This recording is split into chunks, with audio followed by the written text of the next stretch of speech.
Hi everyone, welcome back to my YouTube channel. And guys, आज का जो topic है रामसर कन्वेंशन, और इसके बारे में हम डिटेल में पढ़ेंगे। ये आपके इकोलॉजी और इन्वायरमेंटल बायोलॉजी के नोट्स हैं।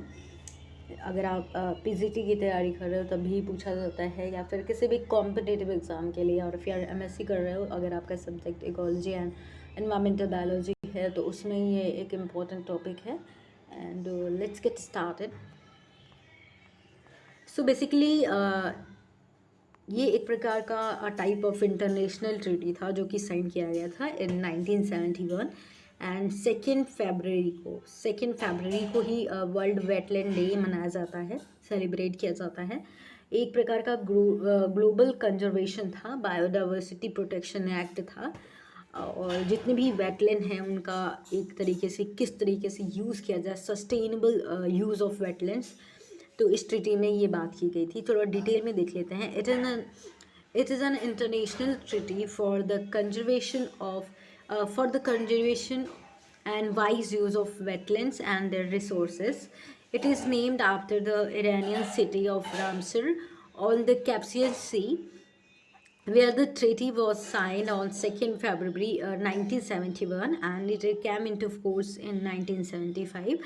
So basically ये रामसर इसका नाम इसलिए पड़ा क्योंकि ईरान में एक सिटी था जहाँ पे ये जो ट्रीटी था ये साइन किया गया था, और ये 2nd फरवरी 1971 को किया गया था। एंड ये फोर्स में कब आया, इसका वाइड यूज़ हुआ, इसको कह सकते हैं फोर्स में कब आया था, ये 1975 पे आया था। And the 2nd February is consider as a world wetland day. कब से किया जाता है? 1997 से। Okay, there are 42 Ramsar convention जो साइट हैं in India and listed under Ramsar convention. Okay, but recently अभी जो न्यूज़ आई है ये थी कि जो इंडिया में करेंटली अभी 5 रामसर साइट ऐड किए गए हैं। सो ओवरऑल जो टोटल हो गया है 54 हो गया है। ठीक है, पहले अगर कहें इट वाज 49 ओवरऑल, अगर एक रियल डेटा के बेस पे किया जाए तो इट वाज 49, बट रिसेंटली अभी 5 साइट्स ऐड की गई हैं and it is 54 sites. Okay, so there are 54 Ramsar sites in India.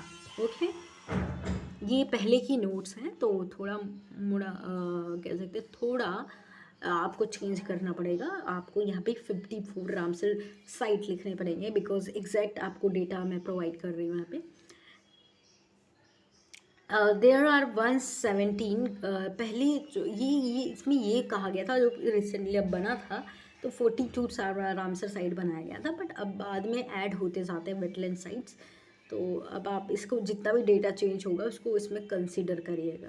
So there are 171 contracting parties to Ramsar convention.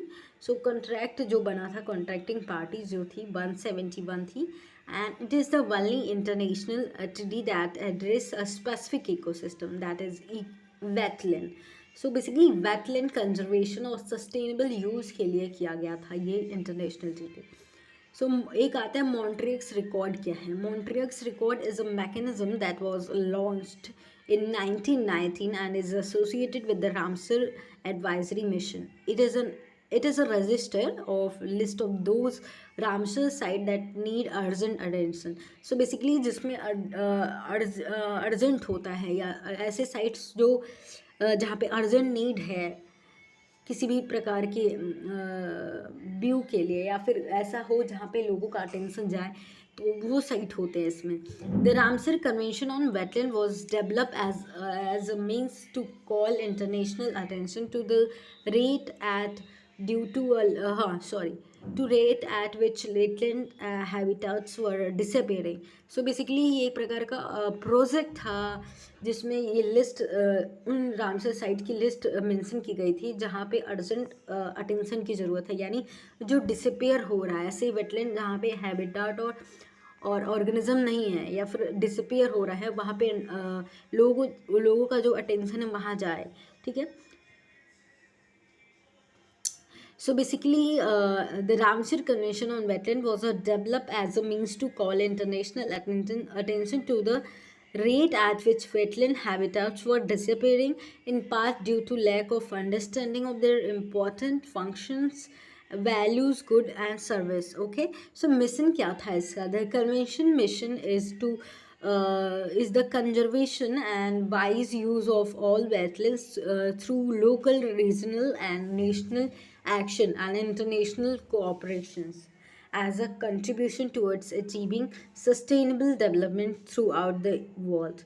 Ramsar Convention entered into the force in India on 1st February 1982, or India signed the Ramsar Convention on 1st February in 1982.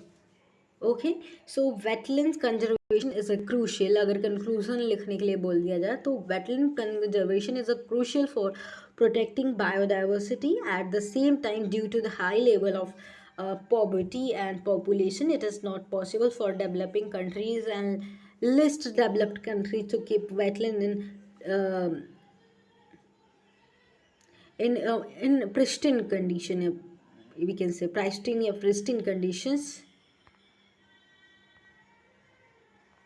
So basically wetland pristine condition है completely free from human activities.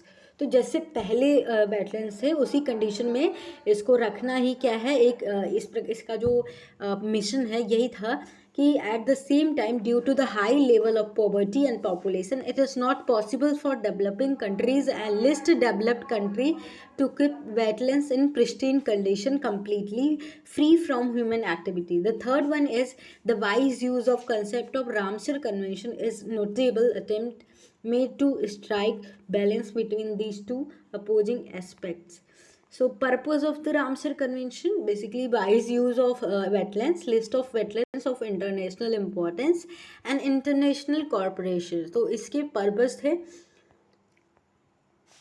इसमें अगर हम बात करें practical wise use में क्या क्या हो सकता है.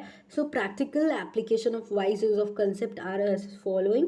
पहला use of water, use of land and use of biomass. तो वाइज यूज़ के अंदर आपके ये 3 टर्म आते हैं. Use of water, farmers in wetland region require fresh water for cultivation of paddy, fruits and vegetables. Use of land, wetlands purify air and water. They moderate adverse weather impact and thus protect health. Use of biomass, fishing is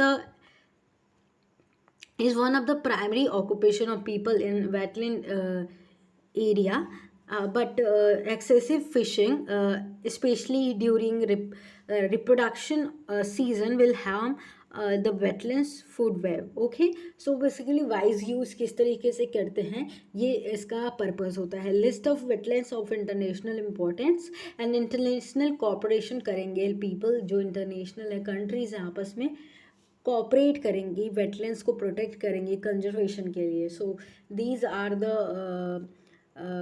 the purposes of Ramsar convention and I hope आपको video पसंद आई होगी. अगर अभी तक channel को subscribe नहीं किया तो please do like share and subscribe. Thank you.